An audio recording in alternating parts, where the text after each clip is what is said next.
Assalamualaikum warahmatullahi wabarakatuh. Apa kabar kalian anak-anak hari ini? Alhamdulillah, luar biasa, Allahu Akbar.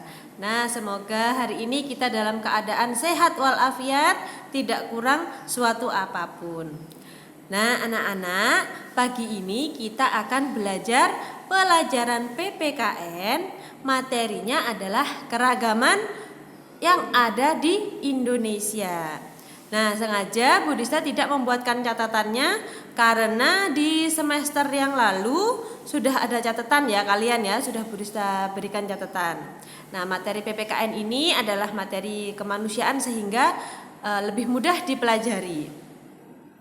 Nah, anak-anak sekarang silahkan dibuka buku paket Bupenanya halaman 12.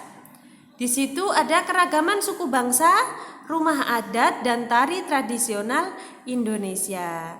Seperti yang kita tahu, Indonesia, negara kita ini terdiri dari beribu-ribu pulau. Ada 5 pulau besar dan ribuan pulau-pulau kecil yang ada di sekitarnya.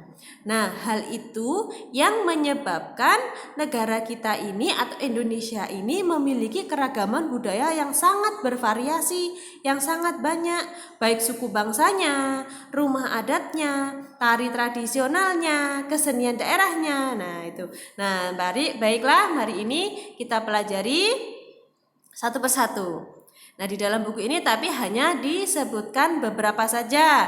Nanti kalian bisa mencari referensi lain dari buku, mungkin buku-buku yang lain yang kalian pinjam atau kalian punya di rumah atau kalian bisa searching di Google. Nah, untuk sekarang Bu Rista akan menjelaskan beberapa atau sekilas saja yang ada di buku kita. Nah, masyarakat Indonesia terdiri dari berbagai suku bangsa tersebar di setiap daerah. Nah, karena ribuan pulau itu jadi Indonesia itu memiliki berbagai adat, di setiap daerahnya itu berbeda-beda. Setiap pulau di Indonesia memiliki keragaman seperti suku, rumah adat, dan tari tradisional. Hal inilah yang membuat Indonesia menjadi bangsa yang kaya akan budaya. Nah, silakan dilihat tabelnya. Di situ ada pulau, suku, rumah adat, dan kesenian daerah. Nah, yang pertama adalah Pulau Sumatera. Pulau Sumatera ini didiami oleh suku Aceh, Batak, Toba, suku Nias, dan suku Karo. Kemudian rumah adatnya ada rumah gadang, rumah bolon. Nah, kemudian kesenian daerahnya ada tari seudati, ada tari piring, ada tari tortor gitu. Kemudian di Jawa itu didiami oleh suku Sunda yang ada di Jawa Barat, suku Baduy di Banten, Betawi yang ada di Jakarta, kemudian ada suku Jawa yang ada di Jawa Tengah dan Jawa Timur, kemudian suku Tengger yang ada di Bromo. Nah, rumah adatnya ada rumah adat Baduy, ada joglo, dan kesepuhan. Kemudian kesenian daerahnya ada tari jaipong, tari serimpi, tari merak, kemudian ada reok Ponorogo, ada tari gandrung dari Banyuwangi. Nah, masih banyak yang lainnya. Jadi di sini tidak disebutkan semuanya. Kemudian di Kalimantan didiami oleh suku Ngaju. Ada suku Dayak, suku Banjar, Lawangan, dan Bulungan. Rumah adatnya ada rumah Panjang, rumah Betang, rumah Banjar, dan rumah Lamin. Kemudian kesenian daerahnya ada tari Seri Kuning, tari Jepin, dan tari gong. Nah, selanjutnya bisa kalian baca sendiri di buku paketnya. Nah, meskipun terdiri dari masyarakat yang beragam, bangsa Indonesia dapat hidup berdampingan dengan rukun dan damai. Sikap menghormati dan menghargai tersebut merupakan kunci dari persatuan dan kesatuan bangsa Indonesia. Nah, itulah kuncinya agar bangsa kita ini selalu hidup rukun meskipun negara kita ini terdiri dari beribu-ribu pulau dan berbagai macam keragaman, tapi negara kita tetap bisa bersatu, hidup rukun dan damai, berdampingan. Nah, meskipun berbagai macam agama di sekitar kita. Nah, karena apa? Itu tadi, karena sikap toleransi, sikap saling menghormati dan menghargai antar sesama. Apa yang terjadi apabila sikap-sikap tersebut tidak ada dalam diri kita? Maka akan terjadi perpecahan, akan terjadi kesenjangan sosial. Nah, seperti itu.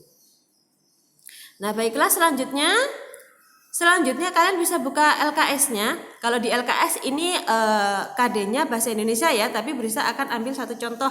Di situ rumah joglo. Jadi karena kita membahas tentang keragaman di Indonesia, di situ ada rumah joglo. Rumah joglo itu adalah rumah yang berasal dari Jawa Tengah dan Jawa Timur.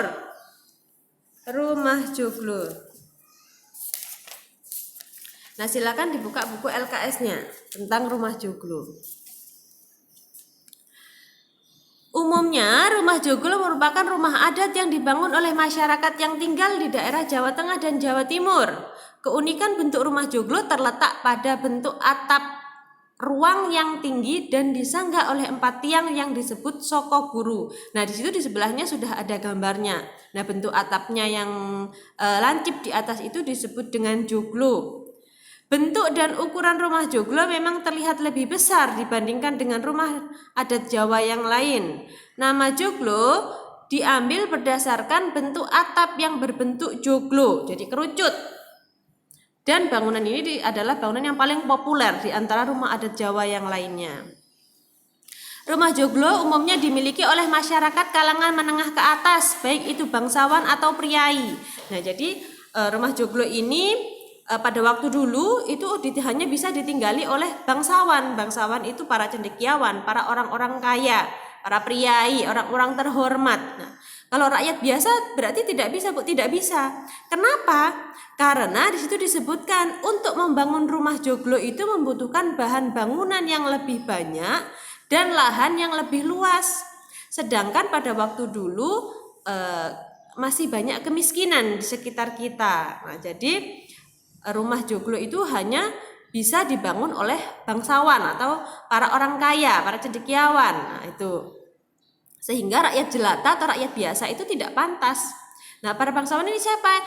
Seperti anggota kepemerintahan, anggota keraton, kemudian kesultanan. Nah, kalau untuk rakyat biasa tidak bisa atau tidak pantas, dianggap tidak pantas pada waktu itu. Karena apa?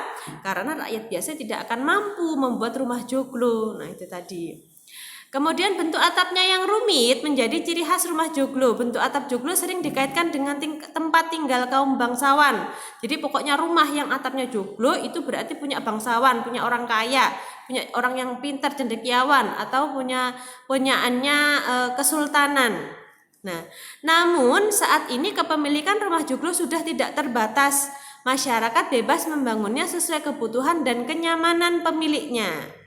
Nah, karena sekarang itu sudah tidak ada perbedaan strata ya atau status sosial. Kalau dulu masih ada bangsawan dan ada rakyat jelata. Kalau sekarang kita sudah punya HAM, jadi persamaan hak asasi manusia baik itu orang kaya, orang miskin, anak-anak, orang dewasa. Nah, kita sudah punya HAM, kemudian sudah ada persamaan gender yang pelopori oleh Ibu kita Kartini ya. Jadi sudah tidak ada perbedaan status sosial sehingga masyarakat sekarang tidak harus jadi bangsawan untuk bisa membangun rumah joglo. Asalkan punya uang ya kita bisa membangun rumah joglo tersebut.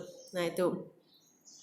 Rumah adat Jawa idealnya memiliki 3 bagian utama, yaitu omah, pendopo, dan peringgitan.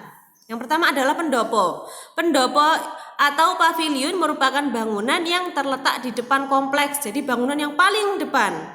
Bangunan ini dipergunakan untuk menyambut tamu, pagelaran adat atau kegiatan sosial lainnya.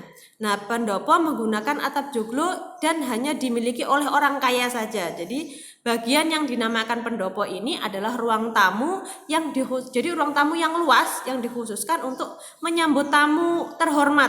Nah, para bangsawan tersebut.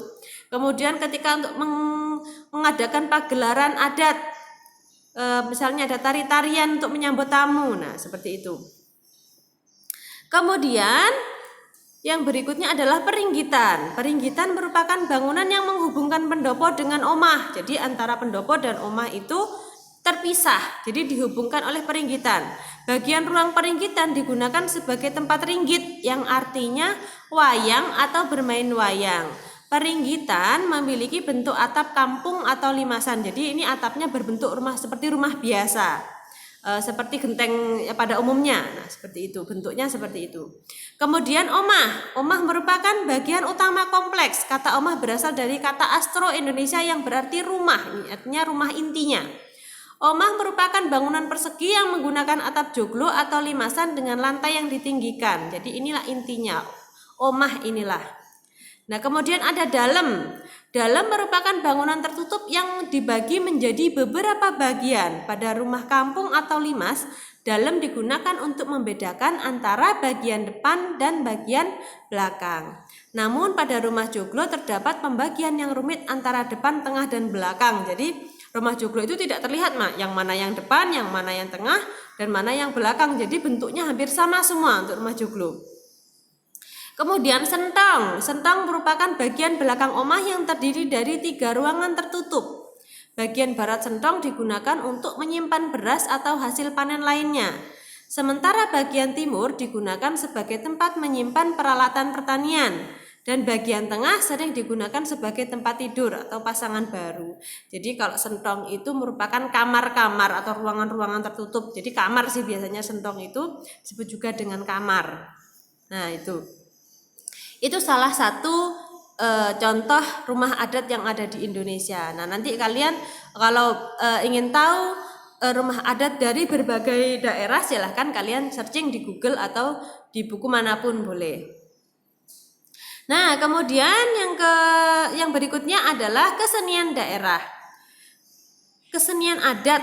Nah, di sini saya ambil contoh adalah tradisi grebek Maulid Keraton Yogyakarta yang ada di buku LKS kalian halaman 29. Di situ kadanya bahasa Indonesia, tapi Budista akan kaitkan dengan materi kita ini, keragaman Indonesia. Garebek atau lebih disebut grebek adalah acara budaya yang diadakan oleh Keraton Kesultanan Yogyakarta setiap bulan Rabiul Awal penanggalan Hijriyah. Nah, sesuai namanya, kegiatan ini diadakan untuk memperingati kelahiran Nabi Muhammad SAW. Jadi kegiatan Maulid Nabi, Maulidan. Nah, dalam rangkaian acara ini diarak 7 gunungan besar yang terdiri dari buah-buahan serta hasil panen lainnya. Jadi masyarakat, bukan masyarakat ya, dari keraton itu mengumpulkan hasil bumi, yaitu berupa buah-buahan yang disusun mengerucut seperti gunung. Nah, seperti ini. Buah-buahan, kemudian ada padi, ada singkong. Nah, pokoknya hasil bumi serta hasil panen lainnya, semuanya hasil bumi yang ada di daerah Yogyakarta itu semuanya dibentuk gunungan atau berbentuk kerucut seperti ini, kemudian ditaruh di atasnya bambu yang nantinya akan diarak keliling keraton. Nah, itu. Hal ini dimaksudkan sebagai ungkapan rasa syukur kepada Yang Maha Kuasa atas kelimpahan hasil bumi yang telah diberikan serta bentuk sedekah raja kepada rakyatnya. Nah, 7 gunungan tersebut terdiri dari 3 gunungan kakung laki-laki, 1 gunungan putri perempuan, dan 1 gunungan gepak atau pekat, 1 gunungan pauhan pembuangan sampah, dan 1 gunungan darat atau tanah. Nah, ini. Jadi gunungan-gunungan tersebut akan dibagi menuju 3 lokasi, yaitu Masjid Gede Kauman, Puro Pakualaman, serta Kepatihan. Dalam perjalanan keluar dari keraton, panitia harus bersusah payah menerobos lautan manusia. Karena apa? Karena warga atau masyarakat itu berbondong-bondong dari seluruh Yogyakarta itu berbondong-bondong ingin menyaksikan tradisi grebek Maulid Keraton Yogyakarta. Jadi panitianya itu harus membelah lautan manusia, jadi harus menerobos. Jadi karena saking banyaknya orang pasti saling mendorong dan mereka ingin melihat dari depan. Nah, seperti itu.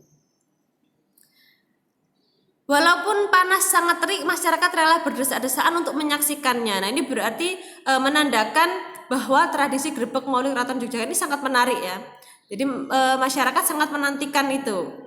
Nah, setelah gunungan tiba, baik di Masjid Gede Kauman, Puro Pakualaman maupun Kepatihan, maka akan dilakukan ritual doa. Jadi didoakan dulu. Jadi gunungan-gunungan tersebut didoakan. Nah, hal ini untuk menunjukkan rasa syukur dan kerendahan manusia di hadapan yang maha agung, di hadapan Allah yang maha kuasa yang telah melimpahkan rizki kepada kita semua. Nah, segera setelah doa selesai, maka gunungan tersebut akan langsung diserbu warga untuk mengambil hasil bumi. Jadi hasil bumi itu tadi akan diserbu oleh warga, diambil secara gratis. Jadi dibagi-bagikan. Karena tadi tujuannya sedekah ya, jadi dibagi-bagikan kepada warga. Siapa yang mau ngambil silahkan mengambil. Jadi siapa yang cepat dia duluan yang dapat. Nah, seperti itu. Jadi rebutan.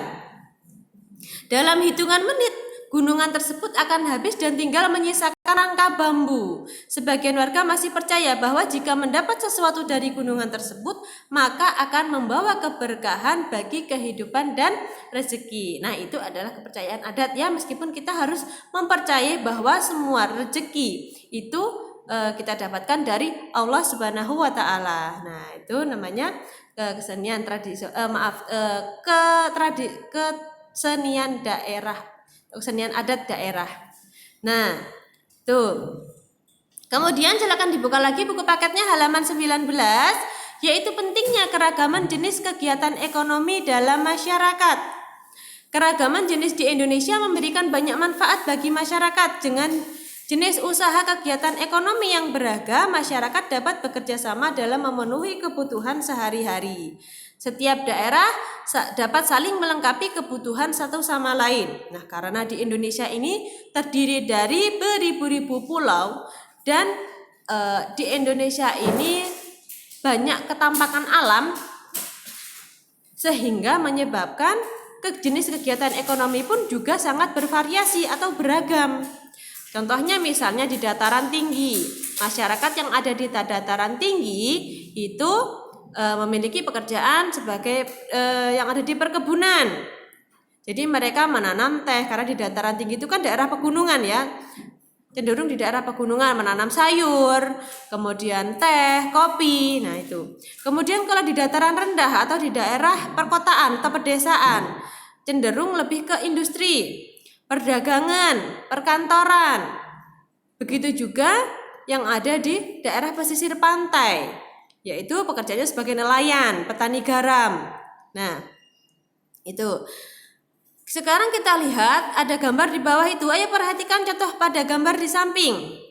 Peternak sapi dapat bekerja sama dengan pedagang di pasar sehingga daging sapi dapat dikonsumsi oleh masyarakat di berbagai daerah di Indonesia. Hal tersebut menunjukkan hubungan kerjasama yang terjadi antara kegiatan ekonomi di bidang agraris dan perdagangan. Jadi setiap kegiatan ekonomi yang ada di masyarakat itu saling bekerja sama dan saling berhubungan. Jadi pedagang sapi itu peternak sapi membutuhkan pedagang untuk menjual hasil daging sapinya. Begitupun dengan petani garam. Petani garam membutuhkan para tengkulak atau pedagang garam untuk mendistribusikan dagangannya untuk memenuhi kebutuhan hidupnya. Nah, itu. Jadi mereka saling berhubungan, saling bekerja sama, saling membutuhkan. Tanpa adanya kerjasama dalam kegiatan ekonomi tersebut, maka masyarakat akan mengalami kesulitan dalam memenuhi kebutuhannya. Nah, itulah makanya diperlukan kerjasama dan saling toleransi, tetap saling toleransi, jadi saling menghargai. Nah, contoh tersebut menunjukkan pentingnya keberagaman kegiatan ekonomi dalam pemenuhan kebutuhan manusia. Oleh sebab itu, kita harus dapat menghargai setiap kegiatan ekonomi yang ada di lingkungan sekitar. Kenapa? Karena kita ini adalah makhluk sosial. Jadi kita tidak bisa hidup sendiri. Kita masih membutuhkan bantuan orang lain. Nah, seperti itu. Nah, baiklah anak-anak. Itu saja yang bisa Bu Rista jelaskan hari ini. Kalau kalian masih ada sesuatu yang perlu ditanyakan atau ada yang kurang jelas pada materi ini, bisa langsung ditanyakan ke Bu Rista, bisa melalui WA langsung ya.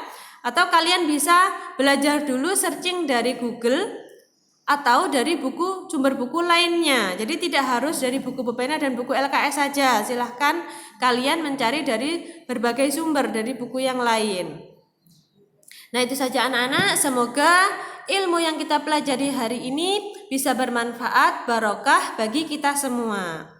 Baiklah, akhirul kalam. Wassalamualaikum warahmatullahi wabarakatuh.